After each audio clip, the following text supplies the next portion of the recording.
Bonjour Philippe Soulard. Oui, bonjour. Vous ne pouvez malheureusement pas être avec nous sur Malesherbes ce lundi. Vous êtes secrétaire général adjoint de la CFTC-CSSV. Merci de nous accorder ce temps d'échange. Pouvez-vous nous indiquer quelle est la position de la CFTC sur la prévoyance d'aujourd'hui? Oui, alors tout d'abord, je m'excuse d'être absent. Néanmoins, je serai présent avec vous à distance.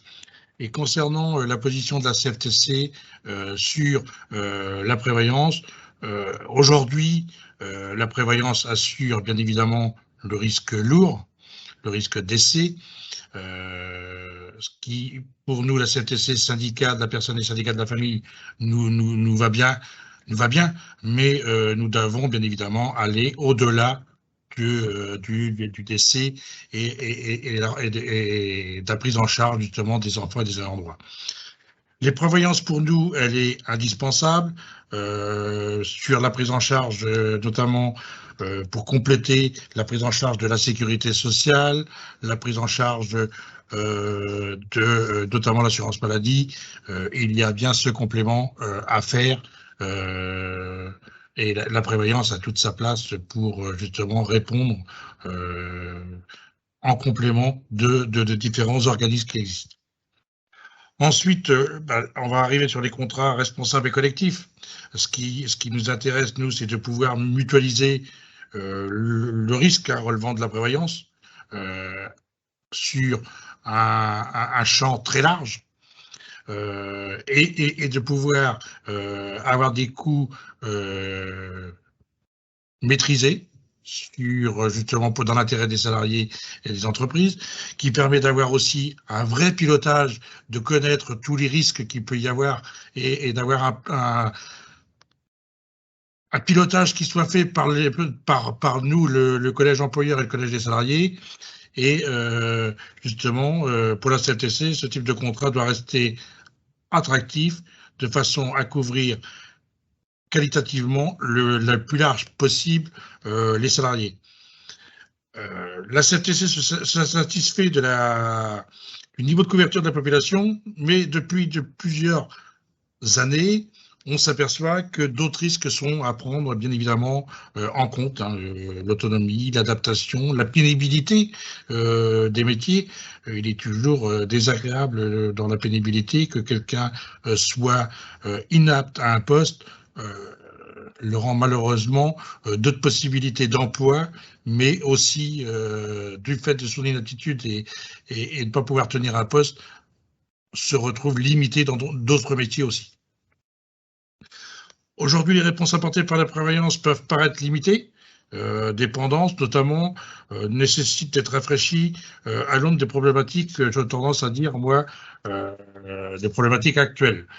Le pilotage paritaire de la branche au niveau des assurés concernés, on continue à encourager. On a l'occasion de voir ce que ça a produit comme effet. Nous avons évidemment, dans les conventions collectives, on a vu qu'on pouvait déroger à certains accords.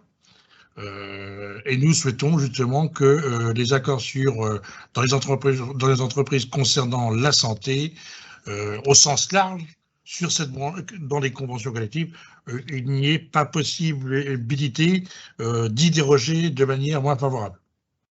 Voilà la position de la CFTC. Merci Philippe. Et alors pour demain, sur quelle piste aimeriez-vous qu'AG2R La Mondiale travaille à vos côtés en matière de prévoyance? Pour nous, il y a un problème, hein, c'est la dépendance, c'est l'autonomie. Enfin, on voit qu'il y a un gros problème. Il y a on nous parle de la création de la 5e branche de la sécurité sociale. Elle doit pouvoir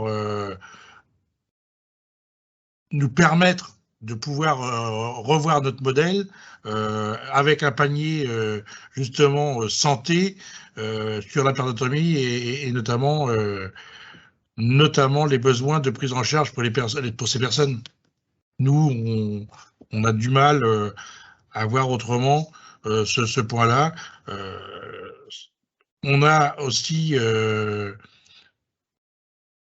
alors moi, je ne suis pas en charge de cette partie-là, mais on le voit aussi dans notre organisation syndicale. Moi, je suis en charge de la partie agroalimentaire, donc les TMS, les inaptitudes, on en connaît. On voit aussi, moi, dans notre organisation syndicale, on voit tout le côté aide à domicile, qui aussi sont des problématiques. Ça devient compliqué. Donc c'est pour ça que là, pour nous, on doit développer toutes les formations, on doit développer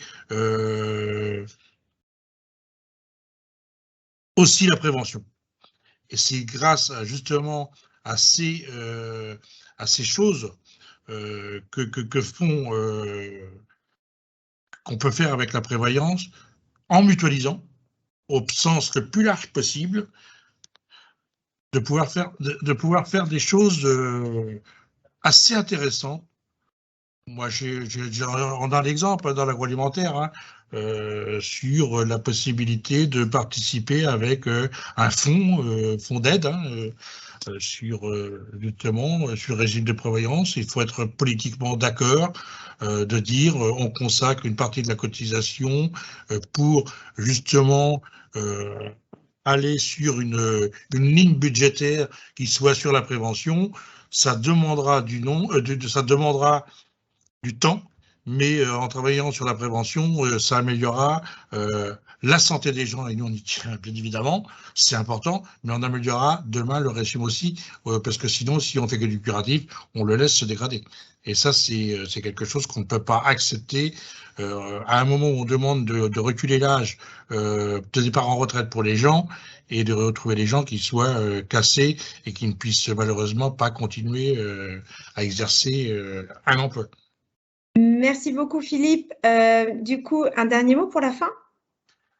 Alors, c'est moi qui vous remercie. Et le dernier mot et la position de la CFTC, ce serait de dire aujourd'hui, on a des entreprises qui sont sur plusieurs conventions collectives. On devrait aussi s'adapter à ce qui existe. Et la CFTC souhaiterait justement la mutualisation au sens le plus large possible dans l'intérêt des salariés, et notamment des salariés de petites entreprises, de façon à bénéficier des mêmes garanties que les grandes entreprises.